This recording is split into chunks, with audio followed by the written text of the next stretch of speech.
Welcome to Global Tax Talk. I'm Will Morris, and I'm here in Shanghai, China, where I'm delighted to be joined by Jenny Chong. Jenny, welcome. Hi, hey Will, welcome to Shanghai. Good. So Jenny, as our Asia-Pacific International Tax Services leader, when we were in Thailand 4 months ago, we talked about China's agenda for Pillar 2, and since then, obviously, quite a lot has happened. In particular, there's been an election in the US and a change in administration.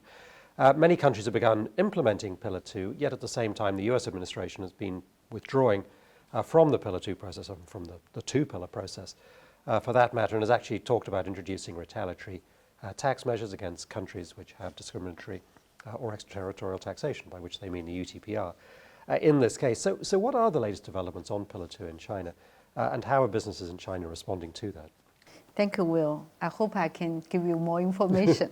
I think despite the global momentum behind Pillar 2, we all know more than 40 countries have already implemented. And the US administration's recent withdrawal from the Pillar 2 support, China has remained relatively cautious in expressing its plans for the Pillar 2. So far, like last time when we were in Thailand, neither the Ministry of Finance or the State Taxation Administration have disclosed any specific intentions for either the timeline or the detailed plans for implementation. However, at the working level, the tax authorities continue to monitor the impact of Pillar 2 and actively participate in the OECD Pillar 2 working group, gathering input from many multinational companies and scholars on the potential impact. Especially, they're interested in, with the U.S. withdrawal, what does that mean to the Pillar 2 in the longer term, right? So they are a little bit suspicious on whether this whole Pillar 2 going forward, still is sustainable, in the future. But another thing is, I think Chinese authorities really consider, whether the competitiveness of the domestic companies will be impacted under this Pillar 2 regime, and they want to ensure that sufficient time will be given if they were to introduce the Pillar 2 legislation in the future. So from a company's perspective, even China is not really moving forward yet with the Pillar 2 legislation. The global implementation does have a significant impact on many Chinese companies going outbound, especially for those already with a lot of global operations. So we have observed that these MNCs are really being proactive in assessing the potential impact of the Pillar 2. And also, they are reviewing their data readiness. As you have said in many of the global tax talks, the Pillar 2 is incredibly complex. It's based on very specific rules, modified financial accounting rules. So it's very difficult for companies to organize themselves and taking a more centralized approach to gather that information, to do the calculation, and to meet the future compliance requirements. So I think these MNCs, based on my conversation, do have a lot of challenges to meet over the next few years. And from tax authorities' perspective, they are also continuing to observe what are the challenges they are facing. So I'm sure China, when designing its own rules, will take that into consideration. Right, and obviously there is the possibility over the next few months of actually significant changes, perhaps to the UTPR in particular. Yes. So nothing is certain at the moment. Yeah, great. Exactly. Good. Yeah. Okay. Thank you. Good. Thanks, Jenny. That's great. So let's move on. As the Asia-Pacific International Tax Services leader, what do you perceive as the most pressing international tax issues for MNEs around here? Yeah. Thanks, Will. Against the backdrop of the geopolitical and the trade tensions and the rapidly evolving technology such as Gen AI, and the lot of the ESG initiatives being introduced around the world, I think a supply chain transformation has become a really top priority for many of the MNCs here based in China. When we talk about the supply chain transformation, we're basically talking about the business model reinvention, M&A, greenfield investment into a new markets, and other strategic changes. And all these business initiatives can give rise to a lot of tax issues. For example, for business model reinvention, we traditionally know that transfer pricing and permanent establishment risks are a key tax issues to deal with. However, now tariffs become a key consideration that will be affecting both sourcing, selling, and then the whole supply chain arrangement. Tariffs are not just a tax issue, right? So they're evolving so rapidly with geopolitical developments.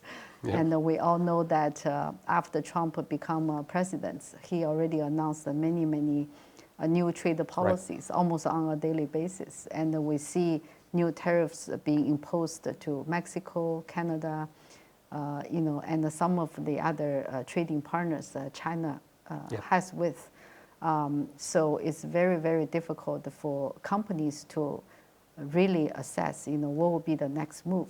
Of course, China has been a main target for the tariff policy as well. So besides the tariffs, I think for many of the high-tech companies in China, they're also facing the potential reactivation or increase of digital services tax, DST, because the U.S. administration's lack of endorsement for the two-pillar deal. Because DST is a tax on the gross revenue, and with many countries like in Europe and in other parts of Asia may impose the DST, I think this could be a pretty big uncertainty for a lot of the high-tech companies. Another thing I want to talk about is the for a lot of the Chinese companies who are expanding into the new market, either through M&A or greenfield investment, tax considerations definitely will be very important for them. For example, they are normally would be assessing what kind of business model they will be having, right, when they're expanding into the market. For example, where do they put the IP? Which location would they choose? Are those jurisdictions still offer certain investment type of incentives? But against the backdrop of Pillar 2, I think a lot of those incentives would be reconsidered. Right. For example, Singapore last year announced that the RRC, reinvestment investment credit. So I think those are the things a lot of companies will be looking at when they're making assessment on the global expansion plan. Another thing I want to talk about is we definitely observe there are more tax audits and controversies around the world. And there is a survey, global PwC survey. Basically, we hear that over 70% of the respondents think they have been subject to more tax audits over the past 3 to 5 years, and expect that they would face more tax audits, right, in the future. So I think we definitely have seen that, especially around the transfer pricing, around the PE issues, and around the whether you can enjoy treaty benefits and the substance requirements, in each of the jurisdictions. So I think executives definitely need to deal with, these challenges around the world because of the increased tax audits and the controversies. Yeah. Good. Well, even beyond Pillar 2, there's a lot going on. So just one last question. So how can MNEs effectively address these challenges, do you think? Yeah, it definitely is not easy given all the changes around the world, right? So definitely stay informed about the global tax developments and maintain an agile mindset. For example, I know you've been coming out with a global tax talk every week. Yep. So I think you gained a lot of audience in China as well.